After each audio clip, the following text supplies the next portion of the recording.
You can't give away what you don't have. Now, it sounds ridiculous, but it's more than what meets the ear as you hear this. You can't give away what you don't have. People who are not good at giving away love can't give away love because they don't have it to give away. If I want to give you a dozen oranges, I can't give you those dozen oranges unless I go out and pick up 12 oranges someplace. Otherwise, all it is just empty rhetoric. And the same thing is true of virtually everything in your life. You can't give away love for others if you don't have love in here to give away. If what you have in here is contempt, if what you have in here is anger, if what you have in here is fear, then these are the things you're going to be giving away in your life. Don't allow your emotions to control you. If you don't discipline and contain your emotions, they will use you. Your mind goes on automatic. Weeds don't have to have any encouragement to grow. You don't have to water them. They don't have to get sunshine. They don't have to have fertile ground. They will grow through the cracks of a sidewalk. But if you want to grow orchids or roses or any kind of exotic flowers, there are special processes and procedures you must go through. You don't have to force yourself or motivate yourself to think negatively, to be depressed, to hate somebody, to want revenge, to want to get back at somebody, to beat yourself up over the head, to feel loaded with guilt. You don't have to make any effort to do that. You've got to be willing to harness your will. Your mind is on automatic. It will do that by itself. You've got to find ways to increase your sense of self-appreciation, because if you don't, you're bombarded with negative stuff every day that beats you down, and you will find yourself unconsciously engaged in self-destructive behavior. If you don't program yourself, life will program you. You got to get grounded. You got to train your mind to serve you. Just make up your mind. This is not going to control you. You have got to make a declaration. This is what you stand for. You're standing up for your dreams. You're standing up for peace of mind. You're standing up for health. You want it, and you're going to go all out to have it. It's not going to be easy. When you want to change, it's not easy. If it were in fact easy, everybody would do it.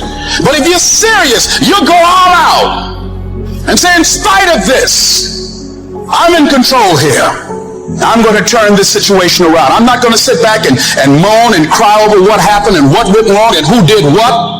I'm going to do something about this situation. Many years ago, I read a book by Terry Cole Whitaker. It was a classic. What you think of me is none of my business. Think of the amount of time that is wasted on negative energy, wondering what other people think of you. What they think of you really doesn't make any difference. It's what you think of you that makes a difference. So, as you go through the day, don't worry about what other people think of you. Just say, I'm all right. I'm God's highest form of creation. So what people tell you doesn't matter at all. It's what you stack. It's what you assemble. It's what you create. It's the habit of what you put in your head. And today I don't blame you, because we got a whole culture that's always blaming somebody else for something in their life. It's truly a scientific fact that when you change the way you look at things, the things you look at change. And now you take this tiny little subatomic particle, and you take it and you put it in a particle accelerator, and you rev up the speed of these things and collide them at 250,000 miles per hour. You collide them. You open up the particle accelerator looking for your source, and guess what's in there? Nothing. No thing. That the dot that began you originated from a field of energy that has no boundaries, no beginnings, no ends. It's infinite. It's an infinite potential. And the question that I have for you is, if you can get this, that you didn't begin with that particle, because particles themselves do not create more particles. St. Paul put it this way in the New Testament: that which is seen hath not come from that which doth appear. They talked a little strange in those days, huh? What that means is that everything that we see in the material world doesn't originate in the material world. It's the spirit that gives life. The flesh counts for nothing. If the shape of your eye can be in an energy field that has no boundaries, no form, no materialness to it, why not the shape of your life? You have got to change the way you think. It is the whole determining factor of where you go in life. We are all where we are today because we thought ourselves to this position. If you don't like the position, think yourself out of it. Your brain is divided into two halves: positive and negative, good and evil. It don't function on nothing else. Ain't no neutral ground in your brain. It's either positive and good or negative and evil. Each half of your brain has millions of factory workers on each side. You got 1 million factory workers on the positive side. You got 1 million factory workers on the negative side. At the forefront of each one of those factories in your brain is a foreman. You got foreman positive and you got foreman negative. You are in charge. You're the boss of the factory. Guess what? We are how we think. So now, since your brain is in two halves, let me show you how this works.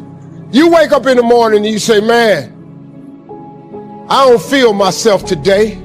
I got up on the wrong side of the bed. I'm not a morning person.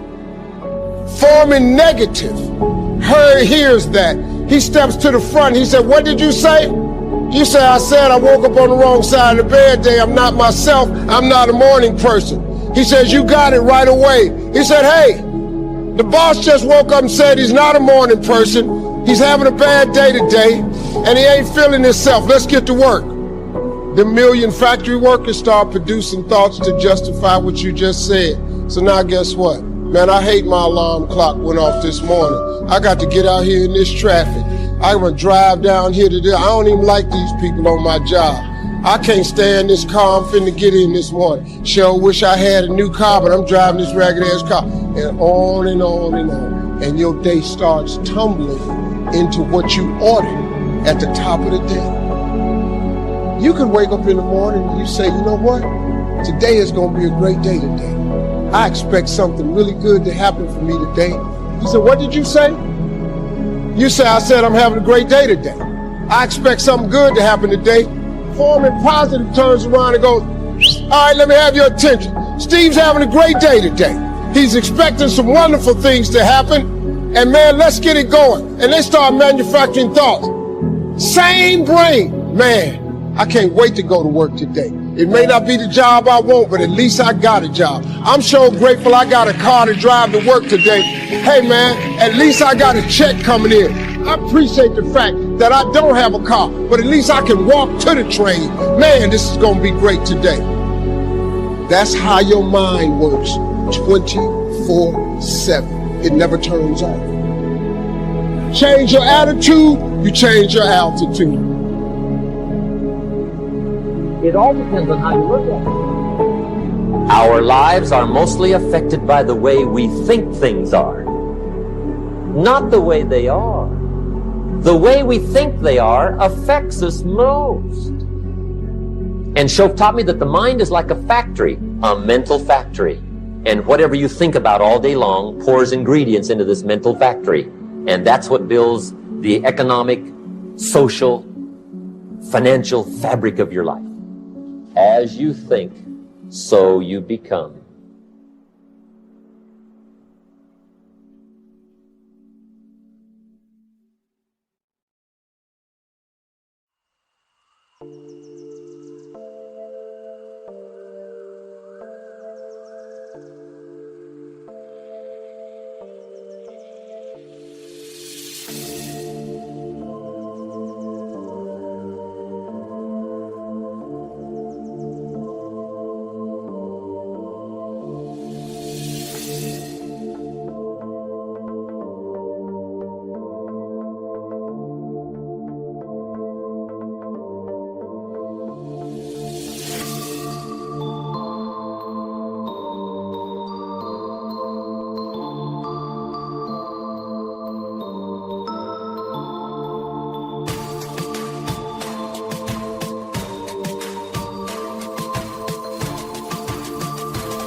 is right.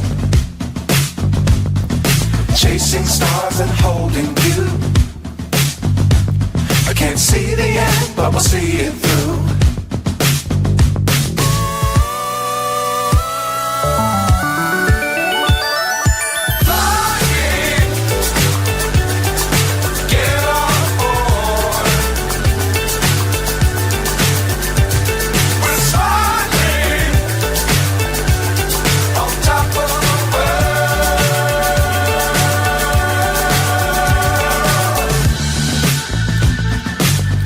Times don't fly too high.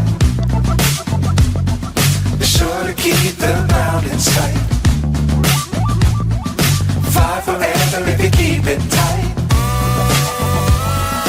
Love the world but keep the sky on your mind.